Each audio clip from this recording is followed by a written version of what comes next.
ये तो आप जानते ही हैं कि सतयुग के बाद त्रेता युग आता है और त्रेता युग के बाद द्वापर युग आता है। त्रेता युग में रामायण की घटना हुई और द्वापर युग में महाभारत का युद्ध हुआ। चलो आज आप जानेंगे कि महाभारत युद्ध में किन किन नियमों का पालन किया गया, क्योंकि यह युद्ध अधर्म पर धर्म की विजय के लिए हुआ। हेलो गाइज, मैं आप सभी का अपने यूट्यूब चैनल पर स्वागत करती हूँ। इस युद्ध में पांडवों की 7 सेनाओं ने कौरवों की 11 सेनाओं के विरुद्ध युद्ध लड़ा था और यह युद्ध 18 दिनों तक चला। यह युद्ध काफी सैन्य नियमों का पालन करते हुए लड़ा गया। इस युद्ध में भूमि का चुनाव से लेकर यह युद्ध के खत्म होने तक काफी नियम रखे गए। यह युद्ध धर्म युद्ध के महान नियमों की स्थापना के साथ शुरू हुआ और नियमों के पूर्ण विनाश के साथ समाप्त हुआ। इस युद्ध नियम के बाद भी नियमों का उल्लंघन भी हुए। चलो आज जानते हैं। भीष्म की पुस्तक नियम बताती है कोई चालबाजी नहीं होनी चाहिए और व्यक्ति को हमेशा किसी ऐसे व्यक्ति से लड़ना चाहिए जो उसके बराबर हो और उसी तरह से जवाब देना चाहिए। जब मौखिक हमला होता है तो व्यक्ति मौखिक हमले से जवाब देता है। एक रथ पर सवार योद्धा केवल दूसरे रथ आदि के खिलाफ ही लड़ता है। जो युद्ध छोड़ रहा है उसे नहीं मारना चाहिए।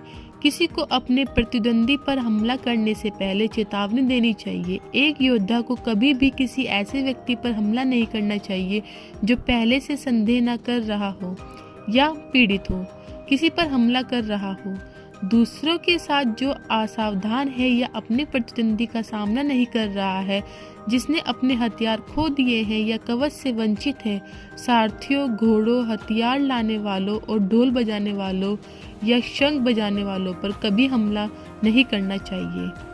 कोई भी आसानी से देख सकता है कि जैसे जैसे युद्ध बढ़ता है और कौरवों के सेनापति बदलते हैं, धर्मयुद्ध के नियम धीरे धीरे कैसे कम होते जाते हैं। पहले 10 दिनों के दौरान जब भीष्म सेनापति होते हैं, सैन्य कानून का कोई बड़ा उल्लंघन नहीं होता है। पांडवों ने अंततः एक छोटी सी चाल के माध्यम से भीष्म को मार डाला। उन्होंने शिखंडिन को, जिसके खिलाफ भीष्म ने लड़ने से इनकार कर दिया था, सामने रखा और अर्जुन को शिखंडिन के पीछे से उसे मारने दिया। महत्वपूर्ण बात यह है कि भीष्म के पतन के बाद कौरवों ने अपना धर्म मध्यस्थ्य खो दिया। कौरवों के सेनापति के रूप में द्रोण के 5 दिनों के दौरान युद्ध के नियमों के 3 प्रमुख उल्लंघन हुए।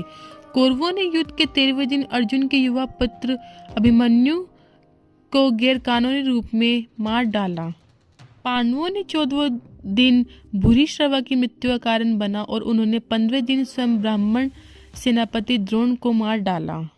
अर्जुन स्वयं युद्ध के नियमों को केवल 1 दिन बाद ही तोड़ता है, जब वह एक कौरव योद्धा भूरिश्रवा, जो एक यादव योद्धा सात्यकी के खिलाफ द्वंद्व जीतने वाला था, के हाथ पर गोली मार देता है। मार खाने के बाद भूरिश्रवा ने अर्जुन से शिकायत की, उस पर क्रूरता का आरोप लगाया और युद्ध के उन नियमों को हवाला दिया जिनका अर्जुन ने उल्लंघन किया था।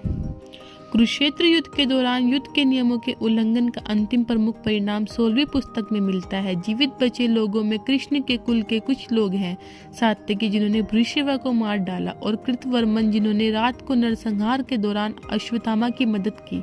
युद्ध के वर्षों बाद सात्यकी ने अपने साथियों के बीच कृतवर्मन पर सोते हुए दुश्मनों को मारकर सैन्य कानून का उल्लंघन करने का आरोप लगाया।